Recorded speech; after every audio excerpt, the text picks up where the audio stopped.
invitación.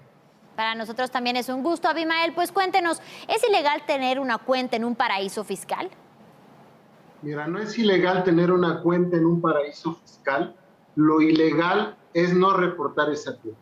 Un paraíso fiscal es aquella zona, aquel país o aquel territorio donde existe poca o ninguna carga tributaria en relación al lugar de residencia de esa persona física o de esa persona moral.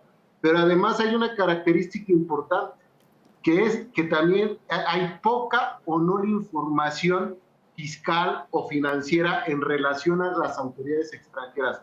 Es decir, que ese paraíso fiscal no proporciona información sobre la persona que invirtió los recursos en ese paraíso fiscal. ¿Cuándo se convierte en un delito o cuándo procede una investigación? Cuando se da cuenta la autoridad de donde es residente el contribuyente de que no le reportó esos ingresos y seguramente o se da la sospecha de que no reportó esos ingresos porque proceden de una conducta ilícita, que podría ser lavado de dinero. Y el lavado de dinero tiene 3 delitos subyacentes, o sea que son los más comunes para lavar dinero, que es la defraudación fiscal, que es el narcotráfico y el que tiene que ver con el cohecho, con los actos de corrupción. Es precisamente que las autoridades nacionales de los distintos países se encargan de investigar los recursos, su procedencia, si es una procedencia lícita o ilícita. Pero el simple hecho de aperturar una cuenta o crear una empresa en un territorio extranjero no es suficiente para catalogarlo como una conducta ilegal o delictiva. Bien, ¿y por qué es importante poner fin en ese sentido al secreto de los paraísos fiscales? Precisamente porque esto daña los ingresos de cada país en relación a donde está la residencia. Todos los contribuyentes donde realizan sus actividades comerciales es donde deben tributar, donde deben pagar. Si tienen ingresos en otro país o en otro territorio, esos ingresos también se tienen que declarar. ¿Para qué? Para que paguen impuestos. Pero como en los paraísos fiscales no se reportan esos ingresos, es por eso que las naciones o los países pelean que se declare o exigen que se declaren esos ingresos, obviamente para aumentar los ingresos que perciben de los lugares de residencia. ¿Y qué hacen, Abimael? ¿Qué factores hacen posibles a estos paraísos fiscales y qué características debe tener un país para que pueda ser un paraíso fiscal? Obviamente que proteja mucho a los inversionistas, es decir, que no proporcione ninguna información a las autoridades extranjeras sobre las inversiones que se hacen en ese país.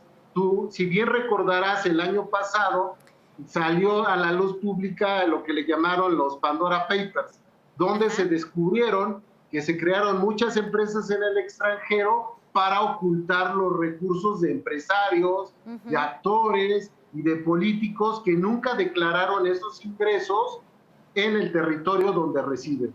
¿Por qué? Porque se da la presunción, digo, esta es una cuestión que debe investigar las autoridades correspondientes, pero se da la presunción de que son recursos de procedencia ilícita, como te comenté hace rato, que pueden ser del narcotráfico, de la corrupción o de defraudación fiscal.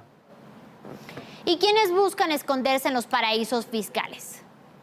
Pues aquellas personas o aquellas empresas que no declaran los recursos que obtienen, con la finalidad de ¿qué? Pues de no pagar impuestos, con la finalidad de ocultar el origen ilícito del cual provienen esos recursos.